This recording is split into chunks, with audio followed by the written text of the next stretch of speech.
টাঙ্গাইলের নাগরপুর উপজেলার সলিমাবাদে যমুনার ভাঙনে বিলীন হচ্ছে বাড়িঘর, ফসলি জমি, মসজিদ সহ বিভিন্ন স্থাপনা। এক রাতের ভাঙনেই সব হারিয়েছে শতাধিক পরিবার। কেবল নাগরপুরই নয়, ভাঙনের আতঙ্কে আছেন 5 উপজেলায় কয়েক লাখ মানুষ।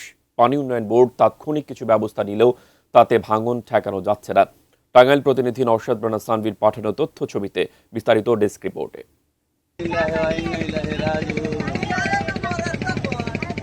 বিকট শব্দে যমুনায় ধসে পড়ছে বাড়িঘর, গাছগাছালি।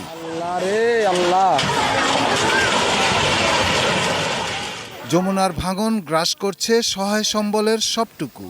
নির্বাক তাকিয়ে থাকা ছাড়া আর কিছুই করার নেই অসহায় মানুষগুলোর।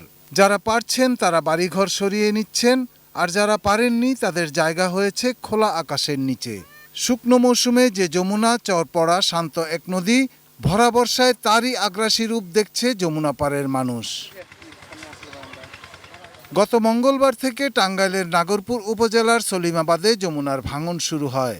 এক রাতেই সেখানে বিলীন হয়ে যায় অন্তত 50টি বাড়ি। নদীর বুকে চলে গেছে পাকা মসজিদও। অনেকেই কেবল পরনের কাপড়টুকু নিয়ে ঘর থেকে বের হতে পেরেছেন। নদী গ্রাস করেছে তাদের সবকিছু।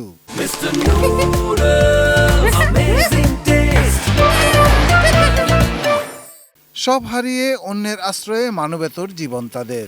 আর বাদ যে খামু চালটা পর্যন্ত নাই গিয়ে খুব কষ্ট করি, খুব দুঃখ করি। এখন জায়গা জমি না যে সেই জায়গা যা বাড়ি করবো। 5টা ঘরের মধ্যে কোনো কিছু বের করে দেওয়া হয়, মানে অর্থ সম্পদ যা ছিল ঘরের ভিতরে সব গেছে, একটা কিছুই বের করতে পারে না।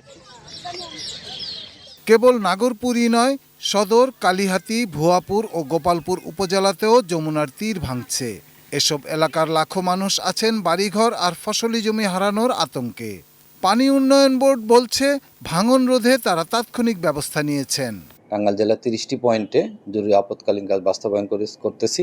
ভাঙন প্রতিরোধ না হওয়া পর্যন্ত আমরা ওখানে জিওব্যাগ ডাম্পিং এর কাজ অব্যাহত রাখব। ভাঙন রোধে স্থায়ী ব্যবস্থা নেয়ার দাবি নদীপাড়ের বাসিন্দাদের। বস্তা ফেলাই, বস্তা যখন ভাঙে তখন লগে লগে ফেলা লিখবো। একদিন ফেলা হয় না, আবার এই মাঝখানে 2-3 দিন ফেলাই নাই। Shahidul Rana, desk report, ATN news.